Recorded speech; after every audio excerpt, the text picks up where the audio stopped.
Ora, os oradores que falaram anteriormente levantaram diversos pontos que eu já tinha aqui sistematizado na minha comunicação. Em todo o caso, talvez não seja totalmente inútil retomar esses pontos, porque o que eu vou tentar fazer é, digamos, clarificar alguns pontos que podem orientar uma tomada de posição fundamentada sobre, do ponto de vista da filosofia política, uma posição fundamentada sobre o conflito atual. Portanto, o primeiro desses pontos que eu acho que tem que ser considerado é a nossa própria situação. Portanto, isto é em hermenêutica uma questão fundamental, que é o seguinte pressuposto: quando nós interpretamos um facto, ou seja, um facto histórico, nós temos que tomar consciência da própria situação em que estamos. E o primeiro ponto que eu iria focar é precisamente isso, é tipificar a nossa situação enquanto observadores. Eu começo por aí, então. O conflito israelo-palestiniano tem-se arrastado há mais de um século, oscilando entre períodos de violência sucedidos por períodos maiores de acalmia, em que, saindo fora dos noticiários, é rapidamente, tanto pela opinião pública como pela ordem de trabalhos das instituições internacionais. No funesto dia de 7 de outubro, o ataque do Hamas a Israel, matando 1.200 pessoas, a maioria dos quais civis, e raptando 200 e tal cidadãos de várias idades e nacionalidades, veio com uma eficácia perturbadora colocar a questão palestiniana no centro da política internacional.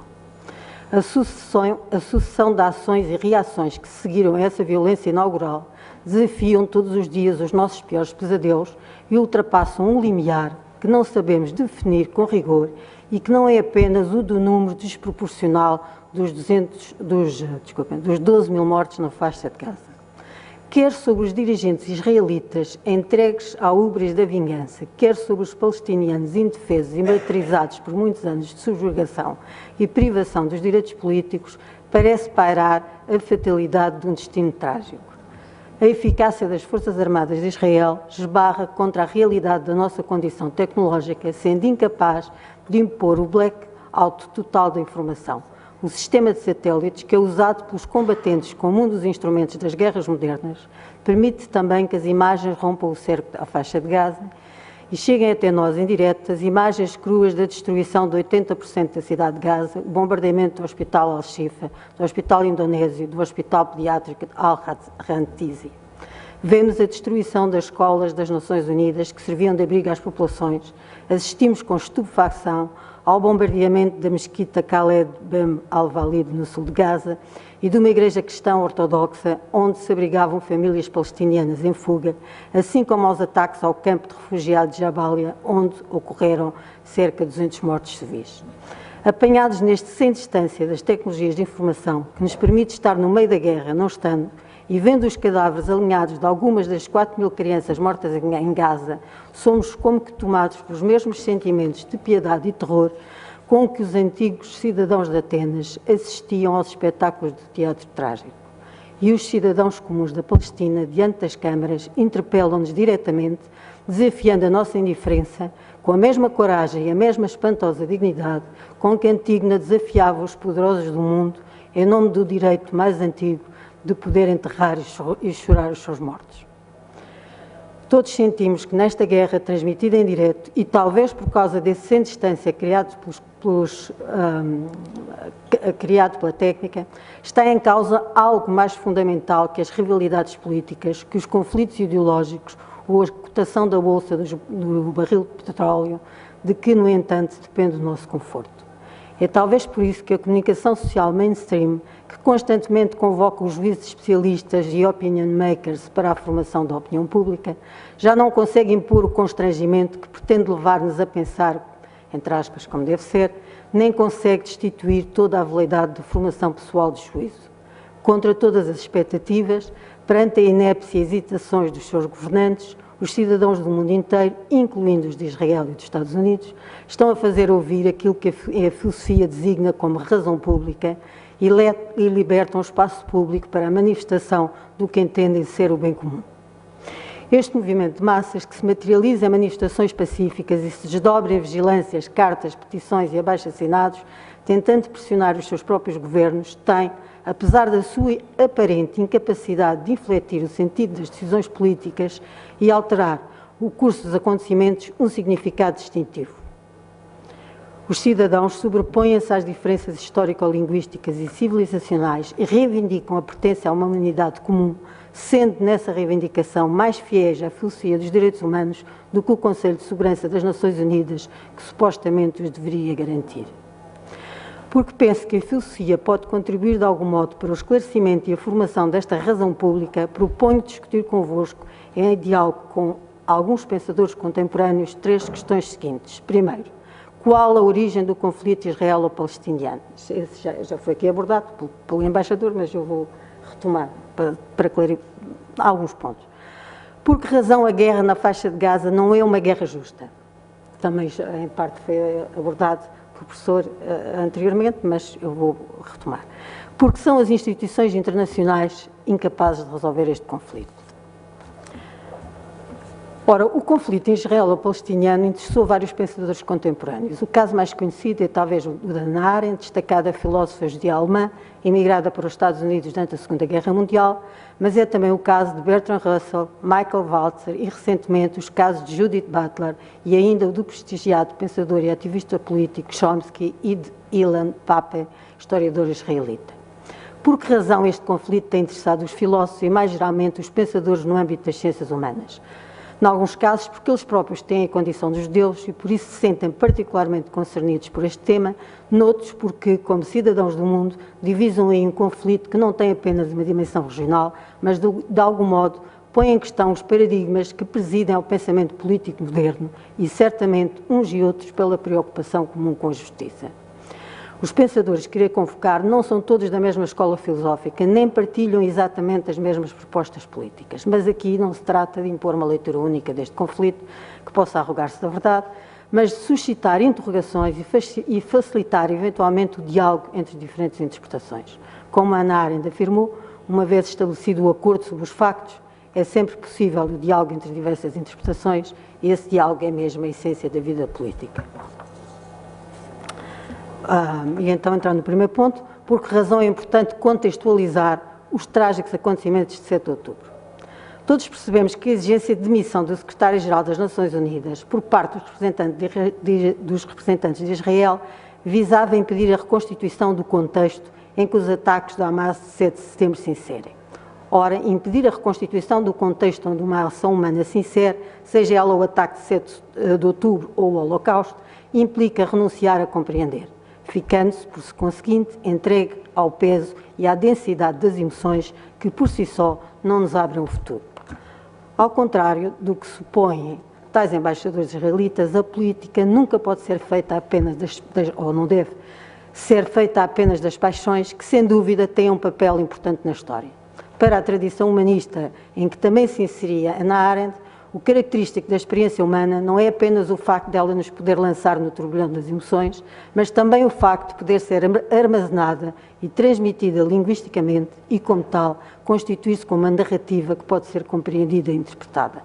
A ação humana e os eventos históricos que dá origem inserem-se numa trama em que a ação e a reação, paixão e a razão se entrelaçam em ligação com o mundo histórico e linguístico das culturas.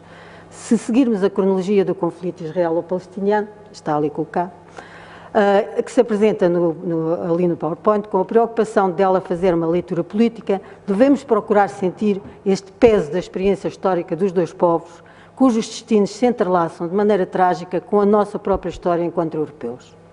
Decorreu mais de um século desde a fundação do movimento sionista, que remonta ao ano de 1897, em que Theodor Herzl escreveu um artigo defendendo a necessidade de um Estado Nacional Judaico, para onde os judeus pudessem emigrar a fim de evitar as perseguições de que eram alvo na Europa. Sobre isto, toda a gente conhece a natureza e a crueldade destas perseguições. Tal artigo deu origem à realização do primeiro Congresso Sionista e incentivou o fluxo migratório dos judeus, que se verificou inicialmente, sobretudo em direção à América, mas também em direção à Palestina, então administrada pelo Império Otomano, onde há séculos os palestinianos viviam pacificamente com os judeus e os cristãos. Em 1800, a população judaica era cerca de 2% e correspondia a 6.700 pessoas. Em 1890, cerca de 42 mil judeus já tinham emigrado para aí, e a população árabe era cerca de meio milhão. os colonos judeus começaram a comprar terrenos aos proprietários absentistas, expulsando os camponeses que trabalhavam a terra, o que gerou os primeiros grandes protestos árabes junto do governo do Império Otomano no ano de 1891. Este aspecto, eu acho por acaso que é particularmente importante para perceber o conflito, porque trata-se, quando chegam os colonos, chegam muitos colonos israelitas com dinheiro e com capacidade económica, grande capacidade económica, e foram comprando as coisas. Isso aí é algo que nós sabemos por experiência própria, por exemplo, olhando para o problema da habitação em Lisboa, como é que investimentos maciços de dinheiro podem privar os cidadãos das suas condições mínimas de sobrevivência. Foi o que se passou na Palestina, logo no início desta colonização. Foi em 1917 que o governo inglês, na Declaração Balfour, proclamou a intenção de ceder uma parte da Palestina para estabelecer um lar nacional para o povo judeu, caso a Inglaterra conseguisse derrotar o Império Otomano. Tal declaração foi aprovada pelo Parlamento Britânico e logo transmitida à Federação Sionista da Grã-Bretanha, começando os ingleses desde aí a encorajar e a proteger militarmente a imigração judaica para a Palestina. Esta imigração aumentou exponencialmente durante a Segunda Guerra Mundial, em decorrência da política de genocídio levada a cabo pelo nazismo alemão. Quando os conflitos entre árabes e judeus se começaram a intensificar, os ingleses prepararam-se para abandonar a Palestina, o que fizeram no dia 14 de março de 1947, ficando as Nações Unidas com a administração do território e sugerindo a criação dos dois Estados. A política israelita de conquista de território e expulsão dos palestinianos das suas vilas e aldeias começou quando os ingleses ainda se preparavam para sair, mas foi depois da proclamação do Estado de Israel, em 14 de maio de 1948, que se verificaram as expulsões em massa e se deu a catástrofe que ficou na memória dos palestinianos, conhecidos como a Nakba. Em 1949, mais de 500 vilas e 10 cidades tinham sido capturadas pelos israelitas. 750.000 palestinianos tinham sido expulsos das suas casas e 13.000 tinham sido mortos. Ilan Pappé, prestigiado historiador israelita, fundador do Centro de Estudos Palestinianos da Universidade de Exeter e co-diretor do Centro de Estudos Etnopolíticos da mesma universidade, investigou metodicamente este período, não só através da consulta de registros escritos, como de múltiplas entrevistas com militares e civis que protagonizaram estes acontecimentos. Na obra publicada em 1921, Ethnical Cleansing, ele apresenta provas sólidas de que se tratou de um crime de limpeza étnica e que há todos os sinais de que tal limpeza étnica continuou de forma consistente nos anos seguintes, visando a constituição de um Estado com o máximo de território e com o mínimo de palestinianos que fosse possível. O conceito de limpeza étnica foi definido e tipificado como crime de guerra após a Guerra da Jugoslávia, como, cito, o conjunto de ações levadas a cabo por um determinado povo a fim de, por meio do terror, forçar as populações de um outro grupo étnico a abandonar o território. Fim de citação. Ilan Pappé foi expulso de Israel e é criticado por alguns historiadores judeus por usar, para fundamentar a sua tese,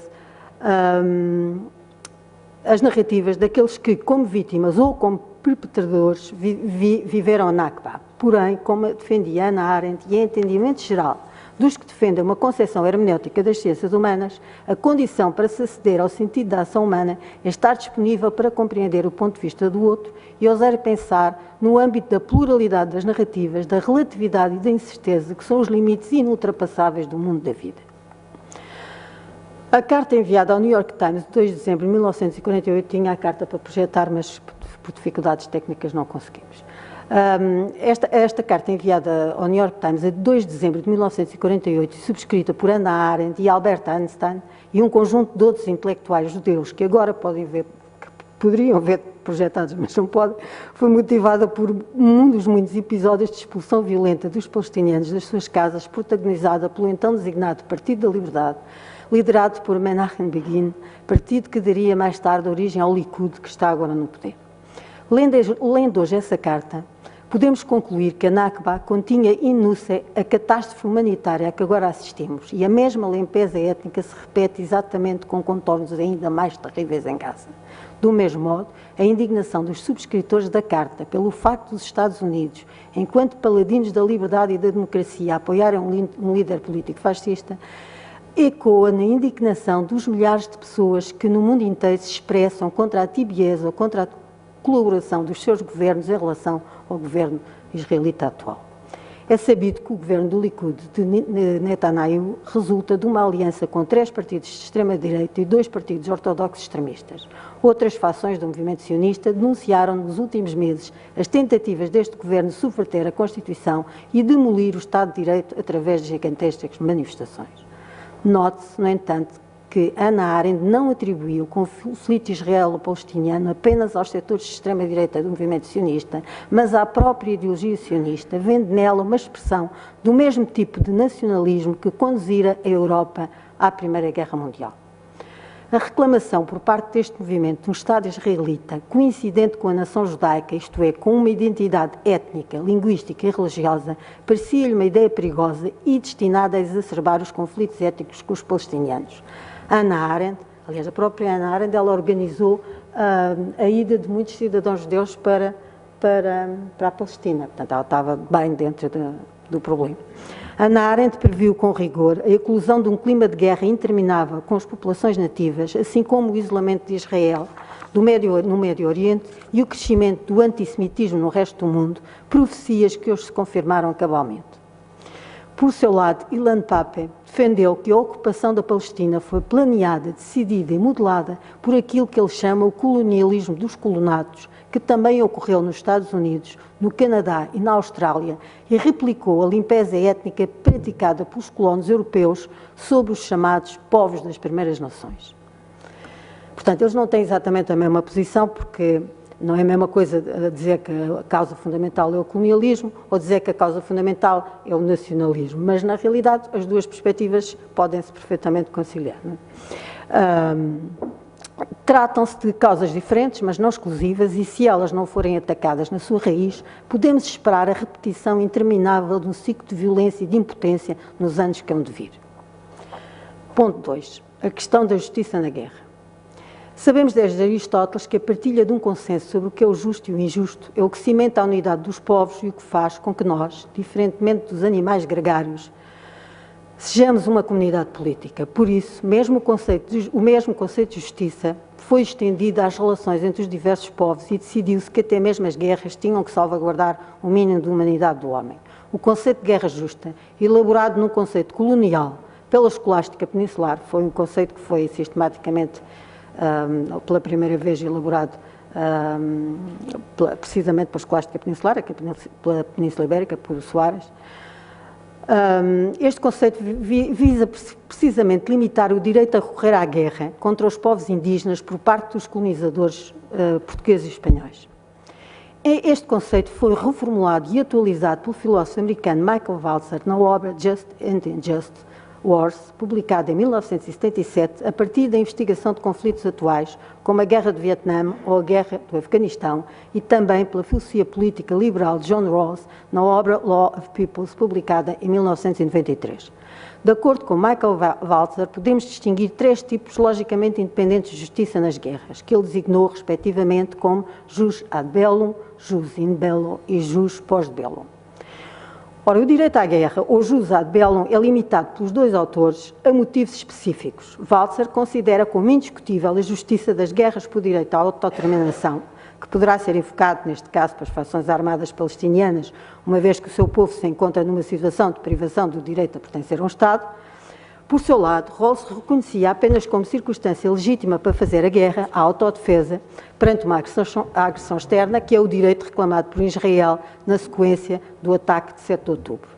Ambos os autores confluem, no entanto, na afirmação da obrigação de, em nome da justiça, os beligerantes se comprometerem em compatibilizar o desenrolar da guerra com a salvaguarda da população civil e limitam os meios e as operações militares legítimas ao estrito respeito deste imperativo em conformidade com o que está consignado no direito internacional, e que o professor há bocado expôs. Se bem que o Hamas, quer o Hamas, quer o exército israelita violem as exigências da justiça na guerra, o potencial destrutivo e a capacidade de causar dano é muito superior da parte de Israel, que tem um dos exércitos mais poderosos do mundo e usufrui das mais modernas e letais tecnologias de guerra. Os factos mostram que os militares israelitas não usam de qualquer contenção no planeamento e execução das operações militares, bombardeando indiscriminadamente militares e civis, homens, mulheres e crianças, hospitais, bairros residenciais e escolas, e usam a privação de água, comida e combustível como arma de guerra. Vários militares portugueses, experientes em operações militares internacionais, sublinharam publicamente este facto. E o historiador israelita Ilan Pappé defendeu mesmo, em entrevista à televisão Al Jazeera, que a maneira de conduzir a guerra por parte do poder político-militar israelita configura um crime de genocídio. Soubemos há poucos dias que Netanyahu reivindica para o seu governo, depois de dar por concluída a guerra, o direito a uma ocupação militar de Gaza por tempo indeterminado. Podemos, pois, esperar que o pós-belo se configure como um agravamento de condições desumanas e degradantes a que foi condenada a população palestiniana e temer o prosseguimento da limpeza ética, assim como o agravamento dos riscos de genocídio. Podemos, pois, concluir que, na perspectiva de qualquer uma das duas filosofias políticas aqui invocadas, e independentemente dos motivos que presidiram à decisão de ambos os contendores de declarar a guerra, esta se tem desenrolado em flagrante violação dos princípios éticos de justiça, como também do direito internacional. Não parece também ser exagero afirmar que ela está já a destruir o já fragilizado consenso dos povos que têm suportado as instituições internacionais. Ponto 3. Porquê que a comunidade internacional não consegue dar um contributo positivo para a resolução do conflito? O advogado americano Craig Mokhiber, especialista em direitos humanos e diretor do escritório do Alto Comissariado das Nações Unidas em Nova Iorque, disse na carta de demissão de 28 de outubro de 2023 que Gaza é um caso clássico de genocídio, acusando os Estados Unidos e a União Europeia de darem cobertura política e diplomática às atrocidades cometidas por Israel. Nessa mesma carta, Mokhiber afirma, como motivo da sua demissão, a profunda desilusão por, após testemunhar o que aconteceu no Ruanda, em Mianmar e com os Rohingya, a ONU falhar novamente em impedir um genocídio. Acrescenta-se a este fracasso das Nações Unidas o facto de nenhum Estado ter tomado por si mesmo, por enquanto, a iniciativa de denunciar os crimes de guerra junto do Tribunal Penal Internacional, ao contrário do que se passou na Ucrânia. Esta duplicidade dos governos, e em particular dos governos ocidentais, assim como a impotência das instituições internacionais, mostram que estamos cada vez mais longe da utopia razoável de John Rawls, da constituição de uma comunidade de nações capaz de assegurar a paz entre os povos. John Rawls é um seguidor, é um kantiano e seguidor precisamente da teoria da paz perpétua de Kant. Segundo Rawls, numa tal comunidade, o concerto das nações decentes ou dos povos bem ordenados reger-se-ia por 8 princípios de justiça, que se deveriam estar projetados ali, mas também não estão. Desses princípios de justiça, posso, por exemplo, ressaltar a obrigação de não tomar a iniciativa da agressão a um povo, a obrigação de respeitar, em caso de guerra, respeitar as populações civis, a obrigação de assistência, a obrigação de assistência aos povos que vivem em dificuldades. Estas 3, pelo menos, tenho presente, porque relacionados estreitamente com este conflito. De facto, o conflito israelo-palestiniano veio evidenciar a ausência gritante destes ou de outros princípios de justiça, substituídos pela concorrência económica e pelas lutas pela hegemonia política das grandes potências. Mais alto do que a justiça e que o direito internacional, tem falado a importância geoestratégica do Médio Oriente, onde se produz cerca de 1/3 do petróleo mundial e onde passam importantes rotas do comércio internacional. Temos, infelizmente, que recordar também que no mesmo ano de 1948, em que a ONU aprovou a Carta dos Direitos Humanos, se deu a Nakba e se permitiu que a Palestina subsistisse até hoje como um caso de exceção da aplicação desses direitos universais. As instituições internacionais permitiram também irresponsavelmente que Israel estabelecesse secretamente o seu programa nuclear. Não sendo signatário do Tratado de Não Proliferação de Armas Nucleares, as suas instalações nucleares não são submetidas a controle e salvaguarda da Agência Internacional de Energia Atómica. A falta de transparência de Israel nesta matéria impede um conhecimento rigoroso do número de ogivas nucleares, calculando-se como sendo da ordem das muitas dezenas. E sabe-se que dispõe ainda de mísseis balísticos, aeronaves de combate e submarinos capazes de transportar ogivas nucleares, desequilibrando os poderes na região e contribuindo para uma corrida ao armamento nuclear. Infelizmente, hoje só podemos temer um alastramento do conflito que inflame toda a região, com riscos de uma catástrofe humanitária maior. Não podemos esperar uma solução política para a guerra israelo-palestiniana no âmbito das Nações Unidas, nem das potências ocidentais. E isto não apenas por causa da cumplicidade e da teia de interesses em que os dois povos estão enredados. Segundo Hannah Arendt, a característica do bios políticos é a diferença que decorre da multiplicidade humana, assim como a novidade e a imprevisibilidade que decorrem da condição humana da natalidade.